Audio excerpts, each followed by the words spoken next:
तेनालीराम और सच्चाई की सजा।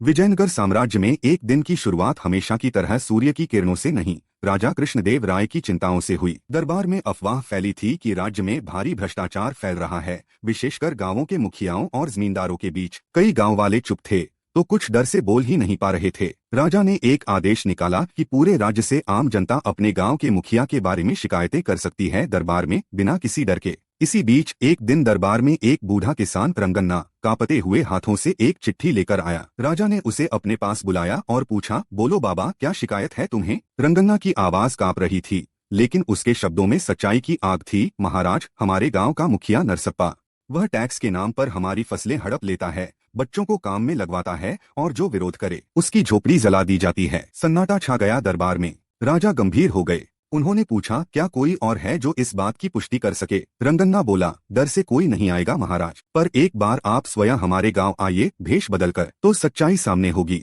राजा को विचार आया। उन्होंने तुरंत तेनालीराम को बुलाया।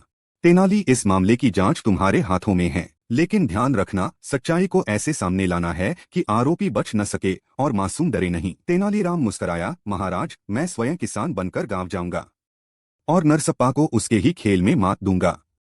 अगले दिन तेनालीराम अपने सिर पर एक छोटा सा पोटला लेकर गांव पहुंचा। पुराना फटा कुर्ता, पैरों में चप्पल नहीं और सिर पर मटकी। गांव में आते ही देखा, लोग निगाहें झुकाकर चलते हैं, बच्चे डर के मारे दूर भागते हैं, और सबसे ऊपर एक भव्य घर जिसके बाहर हथियारबंद लोग खड़े थे। वह नरसप्पा का घर था। तेनाली ने खुद को रामू नामक नया किसान बताया और एक बूढ़ी विधवा मल्लम्मा के घर रुक गया। मल्लम्मा की झोपड़ी टूटी हुई थी, लेकिन दिल बड़ा था। उसने तेनाली को रोटी दी और कहा, बेटा, जो हुआ उसे भूल जा, नरसप्पा से मत उलझना। तेनाली ने उसी रात गांव की गलियों में घूमना शुरू किया। देखा कैसे गरीबों से जबरन अनाज वसूला जाता है, कैसे पंचायत का फैसला सिर्फ पैसे के आधार पर होता है। अगली सुबह तेनाली खेत में गया और जानबूझकर ज्यादा पानी इस्तेमाल करने लगा। नरसप्पा के आदमी आए, डांटा और लाठी दिखाई।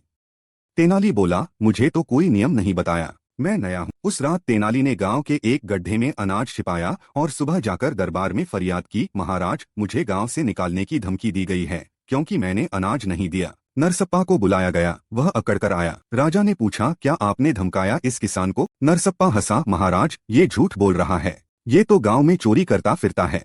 तेनाली ने उसी समय कहा, महाराज, अगर आप आज रात हमारे गांव चलें, एक आम किसान की तरह, तो सच्चाई दिखेगी। राजा ने निर्णय लिया, मैं स्वयं चलूंगा। इस बार राजा नहीं, एक आम व्यापारी बनकर। रात को राजा और तेनाली दोनों गांव पहुंचे। खेतों के पास रुककर देखा, नरसप्पा के आदमी चोरी का अनाज जमा कर रहे थे। अचानक एक बच्चा भागता हुआ आया। माँ को पीटा है उन्होंने, क्योंकि उसने कर देने से मना कर दिया।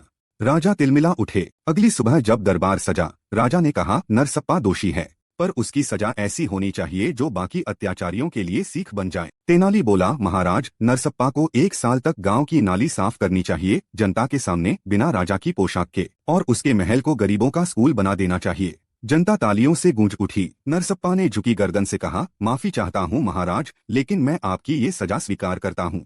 इसके बाद गांव बदल गया। मल्लम्मा को नया घर मिला, रंगन्ना को खेत वापस मिला, और तेनाली, वो बिना कुछ कहे वापस चला गया। लेकिन एक सीख छोड़ गया, जहाँ न्याय डर के पीछे छिप जाए, वहाँ साहसी को आगे आना ही पड़ता है। तेनालीराम ने जैसे ही विजयनगर लौटकर अपने पुराने वस्त्र पहने, राजा कृष्णदेव राय ने मुस्कुराते हुए पूछा, अब तो आराम मिलेगा न तेनाली? तेनाली हंस पड़ा, महाराज, जब तक अंधेरा अज्ञान का है, तब तक मेरी मशाल बुझ नहीं सकती। कुछ ही दिनों बाद दरबार में एक अजीब मामला आया। एक व्यापारी, नाम था महाचंद्र, दरबार में एक सुंदर सा रत्न लेकर आया। उसने दावा किया कि ये रत्न 2 चेहरों वाला है, सामने से एक महिला का चेहरा और पीछे से पुरुष का। राजा को कौतूहल हुआ। उन्होंने रत्न मंगवाया। सचमुच रत्न पर बारीकी से उकेरे गए चेहरे थे। सामने देखो तो नारी का चेहरा, पलटकर देखो तो पुरुष का।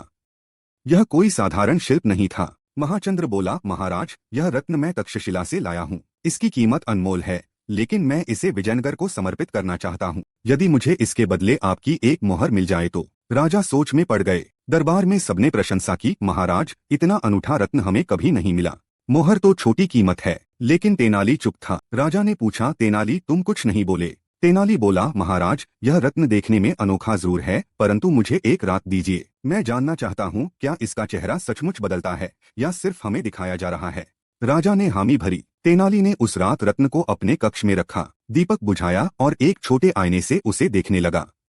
जब रत्न को रोशनी से दूर घुमाया तो उसे एहसास हुआ कि चेहरा वास्तव में उभरा हुआ नहीं था, बल्कि रंगों की परतों से एक भ्रम रचा गया था। तेनाली ने रत्न को उबालने के लिए पानी में डाला और कुछ ही देर में रंग उतरने लगे। सच्चाई सामने थी, वह एक नकली कांच का टुकड़ा था जिस पर हाथ से चित्र बनाए गए थे। सुबह दरबार में सब जमा थे। व्यापारी महाचंद्र बड़ी मुस्कान से खड़ा था। तेनाली ने रत्न वापस राजा को देते हुए कहा, महाराज, ये रत्न केवल दिखावे का चमत्कार है।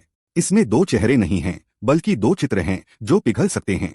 यह तक्षशिला का रत्न नहीं, बल्कि किसी ठग का खेल है। राजा ने पूछा, क्या प्रमाण है? तेनाली ने रत्न को पानी में डुबो दिया। रंग बहने लगे। अब सबके सामने वह एक साधारण कांच का टुकड़ा था। राजा गरज उठे, महाचंद्र, क्या तूने हमें ठगने का प्रयास किया? महाचंद्र घबरा गया, महाराज, मुझे माफ करें, मैंने बस सोचा कि शायद मेरी कला पसंद आ जाए। राजा ने दंड सुनाया, 1 महीने का श्रमदंड, नगर की सफाई सेवा में, और विजयनगर में दोबारा व्यापार की अनुमति नहीं। जब व्यापारी को ले जाया गया, राजा ने तेनाली से पूछा, तुम्हें संदेह कैसे हुआ? तेनाली मुस्कराया, महाराज, सत्य का चेहरा नहीं बदलता, पर भ्रम रोज नया रूप लेता है। उसी दिन दोपहर रानी तिरुमला देवी ने तेनाली को अपने कक्ष में बुलवाया। तेनाली रानी ने कहा, कल रात मेरे कक्ष से मेरी सबसे प्रिय अंगूठी चोरी हो गई है। यह बात राजा को न बताना चाहती हूँ, लेकिन वह अंगूठी मेरे पिता की अंतिम भेंट थी। तेनाली गंभीर हुआ। रानी ने बताया कि उस रात केवल 3 दासियां कक्ष में थीं, विमला, पद्मा और सावित्री। तीनों ने इनकार किया था। तेनाली ने तीनों को एक साथ बुलवाया और कहा, आप तीनों ही सच्ची हो, ये संभव नहीं। लेकिन दोषी का बोझ उसके चेहरे पर दिख जाता है। तेनाली ने तीनों को एक एक मिट्टी की हांडी दी और कहा, इन हांडियों में राजा की प्रसाद की राख है। जो निर्दोष होगी उसकी हांडी में कल फूल खिलेगा। तीनों दासियां अगले दिन सुबह आईं। विमला और पद्मा की हांडी में फूल खिले थे, लेकिन सावित्री की हांडी में मिट्टी सूखी थी। तेनाली मुस्कुराया, सावित्री, तुमने अपनी हांडी की मिट्टी रात को निकालकर फेंक दी और खाली रखी क्योंकि तुम्हें लगा ये कोई जादू है, पर असल में इसमें कुछ भी नहीं था सिवाय तुम्हारी घबराहट के। सावित्री ने रोते हुए अंगूठी तेनाली को सौंपी और माफी मांगी। रानी ने तेनाली से कहा, मैं सदा ऋणी रहूंगी तुम्हारी बुद्धि की, लेकिन बताओ, ऐसी चालें तुम्हारे मन में आती कैसे हैं?